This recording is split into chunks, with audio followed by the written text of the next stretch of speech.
पण मुलांना डायरेक्ट सुट्टी न घेता नाही आली अचानक म्हटल्यामुळं.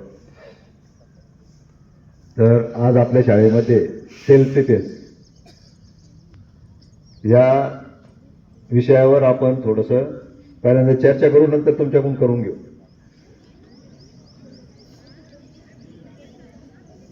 काय म्हणून राहिले? नाही करायचं का तुम्हाला? Okay, thank you. हा, तर आज आपण सेल्फ डिफेन्स हे गरजेचं काय आहे? कारण तुम्ही आता 8वी 9वी 10वी पर्यंतची शाळा आहे इथं. 11वी 12वीला कुठं जावं लागतं तुम्हाला? कुठं आहे कॉलेज? संगमनेरला, कोपरगाव. हा, तर लक्ष द्या, तुम्हाला पुढचं शिक्षण घेण्यासाठी आहे की नाही, उच्च शिक्षण घेण्यासाठी काय करावं लागेल? तुम्हाला गाव सोडावं लागेल. गाव सोडशाल तर पुढे येणारे काही प्रसंग असतात माणसावर. तुम्ही नाही कोणाला खेळणार, पण तू खेळणारे लोक आहे गावात, आहे की नाही? दुसऱ्या गावात खेळणार, चालता चालता धक्का लागला तर त्याच्यावर सुद्धा काही ना काही होत असतं. बरोबर आहे ना? आपल्याला कोणाला मारायचं नाहीये किंवा आपल्याला कोणाला त्रास द्यायचा नाही, पण आपल्याला जर कोणी त्रास देत असेल तर काय करायचं? सहन करायचं का?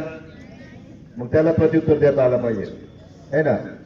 गावामध्ये किंवा कोणत्या ठिकाणी जे गुंडगिरीचे जे लोक तयार होतात, प्रवृत्तीचे का तयार होतात? छेडखानी करणारे लोक पोरं तयार होतात. का तयार होतात? कारण आपण त्यांना काय करतो? टायमवर त्यांना धरा देत नाही. बरोबर आहे ना?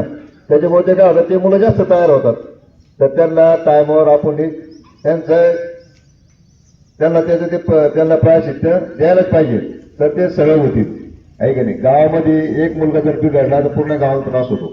घरामध्ये एक माणूस जर खराब असला सगळ्या घराला त्रास होतो. त्याच्याकडे एक खराब माणसं जे तयार नाही झाले पाहिजे, आणि आपलंच काम आहे तर त्यांना आपण हे खराब नाही होऊन द्यायचं. तर आपण हे जे सेल्फ डिफेन्स आहे हा स्कूल गेम सुद्धा आहे. 2001 पासून कराटे, तायक्वांदो, किक बॉक्सिंग हे स्कूल गेम मध्ये समाविष्ट झालेले खेळ आहे.